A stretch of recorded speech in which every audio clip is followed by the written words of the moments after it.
Hey guys, and welcome back to another video on Lumber Capital Log Yard. We had a $50,000 kiln delivered to us just a couple weeks ago, and we had been making preparations to have it be put in a certain location that we could actually start producing kiln-dried lumber with it. But unfortunately that fell through, and now we had a very expensive kiln just laying around with nowhere to put it, which we were like, oh my gosh, what do we do, right? So we finally figured out what we're gonna do, and I'm gonna go through it with you here today. So let's get into it. After much debate over where to put it, we finally decided that the only really thing we could do would be to put it here on our family's property back behind the barn. This was previously known by us since we moved in like about a decade ago as Sunset Alley, but now it's gonna be, I don't know, Kiln Alley or something. This barn is about 200 years old or more, and this part behind me that you see isn't. This is an addition, because this barn is like huge, you guys. This is an addition, which is why you can see that it's like more modern brick, doesn't necessarily look 200 years old. And this cement slab is where we're going to be putting the kiln, which, I mean, yeah, it will work out great for the kiln to be here, except, I mean, think about all the lumber that's gonna be going in and out, and like, I don't know how this is gonna work, but the boss is staying optimistic, and honestly, I haven't really even talked to him about how he thinks that that's gonna work, but I don't know, maybe we'll hear from him in a future vid about that. I'd be curious to see. So stick along and keep tuning in, because this is gonna be a ride, you guys. I mean, we always figure it out, but this is where we're putting it. So let's go check on Grandpa. Hey Grandpa, so what is the plan for this thing? What are the first steps that we need to take? I heard something about a subfloor. We're gonna have to build an insulated subfloor. Okay. Because this slab picks up the cold. And we'll run it right in there. It would be hard to keep it hot. warm. Yeah. So I think if we start here by the end of the door, we got to have room for that door to open. Yeah, or we got to change it. Yeah. But anyway, we'll build a subfloor here, level it, get it right. I think the evaporator goes on the outside on the back over there, so I'm gonna have to do some work there. But we'll build that subfloor, insulate it probably with, what, 3.5-inch foam. And then once we get the size dimensions that they require here, then we can start standing walls. I mean, seems like quite a process. it's gonna take more than I thought. I thought we could set it on here, but you know, this cement would just keep it frigid in there. Right. In wintertime. Yeah. How hot is it gonna get, you think? Inside of that thing? Yeah. I don't think it gets that hot, 70, 80 degrees maybe. It doesn't need to be hot, it just needs to warm it up enough to off the moisture, and then it sucks it out. Oh, So okay. if you do it too hot, then that's hard on your lumber. So like it's kind of like a dehydrator almost. That's exactly what dehumidifier. Oh, okay.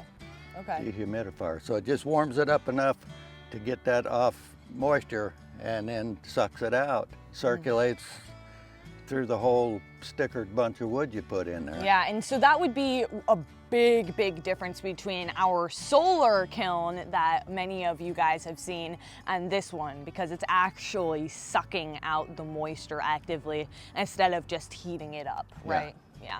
I mean, now we could fix that on that thing. We could put some vents on it to suck out the moisture, but this will be a nice steady temperature, not too hot.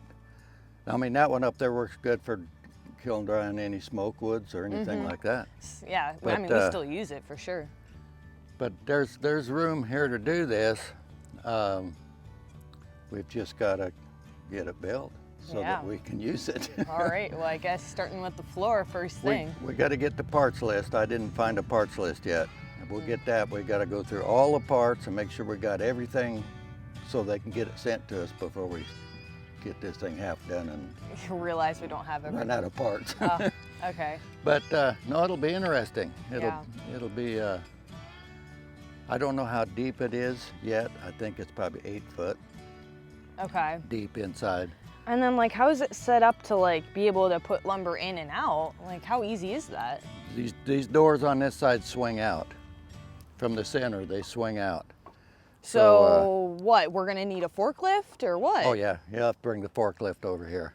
And the forklift can run on the concrete, but it's not gonna be able to run on the grass because that thing can't do anything. If you bring wood over here with the trailer, you'll have to pull it right up close here so you can fork it off the trailer. And but that you can do that. I mean, that forklift is what it's for, you know. Yeah, that forklift is like older than me, by the way. Oh yeah, no, we need to do a little carb work on it. It's propane, so. Yeah, that explains the smell. Such a weird thing to have something like that, a forklift, be run off of propane. I used to have a pickup that ran off propane.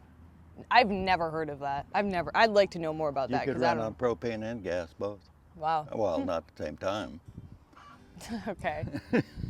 Well. But no, we'll get that up here, and one good thing about it, it's gonna stop that wind that comes out of the north over there. It will? Oh yeah, yeah, because it's gonna be almost 10 foot tall inside. Yikes, wow. Wow, that's pretty tall. So we'll get it. If we have to, we'll build another little slab out off of this to set the evaporator on. You did cut into the hill there a little bit. Yeah, I cleaned, we got to have some drainage here. We get a little water. So I just wanted to clean this off yesterday. I hauled all of our collectibles off. Yeah. It looks a lot better than it did. So I guess we should have had it before and after. One step at a time, and if we got to build a subfloor, it won't be a big deal. We'll have to get some treated lumber, the ground contact treated lumber, so that will sustain it. Lock it down good so the wind don't blow it away. And we can do it. We can build it. All right, well, thank you, Grandpa. And we'll be hearing a lot more from him in the coming episodes about this kiln, because what do we do without Grandpa? He's the one that knows how to do this stuff. You think I know how to do it? Hell no. I fake it. Well, nobody on here thinks it looks like you're faking it. I'll tell you that, so. Well, we'll get it. We'll insulate the floor, get that ready, and stand it up. All right, fake it till you make it. Coming up on future episodes of the Lumber Capital Log Yard. We have to get electricity from that pole to over here so that we can actually run this kiln. To keep it out of the weather, this kiln is right now in our barn, but hopefully it doesn't have to be in here for much longer. This is what, like a piece of the wall? It's like 3 inches thick of insulation. Wow.